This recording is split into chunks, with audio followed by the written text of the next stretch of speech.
ঘড়ির কাঁটায় সকাল ৮টা। ঢাকার খিলক্ষেতের ডুমুনি সরকারি প্রাথমিক বিদ্যালয় কেন্দ্রে ভোট গ্রহণ শুরু। হঠাৎ শোরগোল, ভোট কারচুপি ও বিশৃঙ্খলা তৈরির চেষ্টা। দ্রুত পরিস্থিতি নিয়ন্ত্রণে আনেন আনসার সদস্যরা। ফিরে আসে কেন্দ্রের পরিবেশ। ত্রয়োদশ জাতীয় সংসদ নির্বাচন সামনে রেখে এটি ছিল বাহিনীটির ডামি মহড়া। নির্বাচন সামনে রেখে গেল ১ বছরে ১.৫ লাখের বেশি সদস্য নিয়োগ দিয়েছে আনসার। সোমবার ভাটারায় আনসার বাহিনীর সদর দপ্তরে ছিল চতুর্থ ধাপের মৌলিক প্রশিক্ষণ কার্যক্রমের সমাপনী দিন। এতে অংশ নেন প্রধান নির্বাচন কমিশনার। এ সময় আনসার মহাপরিচালক জানান, ভোটের মাঠে থাকবেন ৫ লাখের বেশি সদস্য। নির্বাচনী প্রস্তুতির অংশ হিসেবে এই ব্যাপক সদস্য সংগ্রহ কার্যক্রম শুরু করেছি।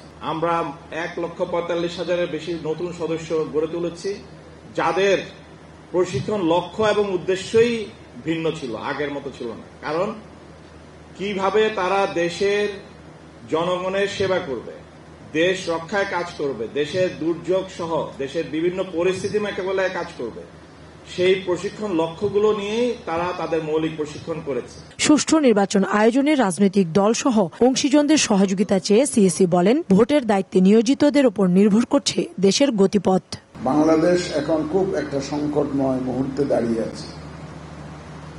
আমরা জাতি হিসাবে, দেশ হিসাবে কোন দিকে যাব, গণতন্ত্রের পথে কিভাবে হাঁটব, এই সব কিছু নির্ভর করছে কিন্তু আগামী নির্বাচনের উপর। ভোটাররা একটা বড় অংশীজন।